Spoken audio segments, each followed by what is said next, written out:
football world, South London isn't just a location, it's a brand. If you grew up playing in the cages of Peckham, Lewisham or Croydon, you didn't just learn how to play, you learned how to survive. We're talking about a 10-mile radius that has produced more technical flair and raw power than almost anywhere else on the planet. Forget the old school legends. Today, we're looking at the 5 ballers from the 2005 to 2025 era who took the cage mentality to the biggest stages in the world.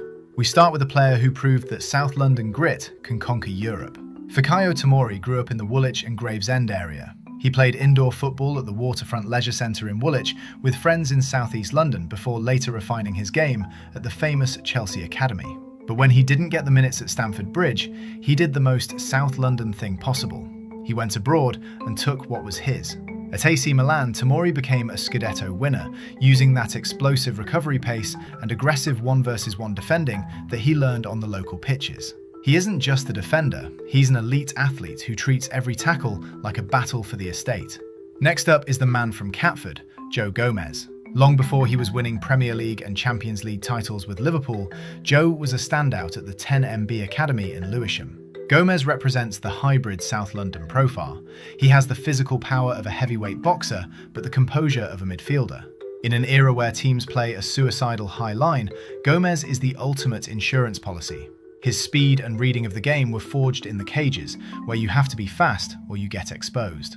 You cannot mention South London without the king of Croydon. Wilfried Zaha is the player who made it cool to be a flair player again. He is the ultimate 1-versus-1 specialist. Zaha plays with a chip on his shoulder, a spiky South London arrogance that says, "You cannot take the ball from me." He showed every kid in the area that you don't have to change your game to fit the system. You make the system fit you. He stayed loyal to Palace for years, becoming a living legend for the streets he grew up on. Eberechi Eze is the most aesthetic player to come out of the South in a generation. Growing up in Greenwich, his journey was anything but easy. Released by 4 clubs before he even hit 20, most players would have quit. But Eze has that South London resilience. He plays like he's gliding on ice. His balance, his vision, and his ability to keep the ball in a phone booth are pure cage skills.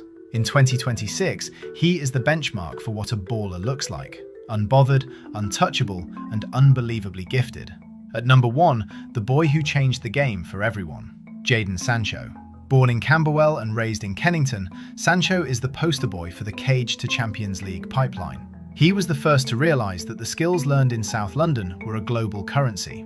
His game is built on street IQ, the shimmies, the nutmegs, and the unpredictable movement that you can only learn on asphalt. He paved the way for the likes of Bino Gittins and Bellingham, proving that South London talent is the best in the business. From Lewisham to Milan and Kennington to Dortmund, these 5 ballers exported the soul of South London to the world.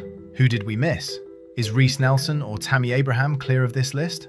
Let me know in the comments which South London borough produces the best talent. Smash that like button, subscribe for more deep dives into the game, and I'll see you in the next one.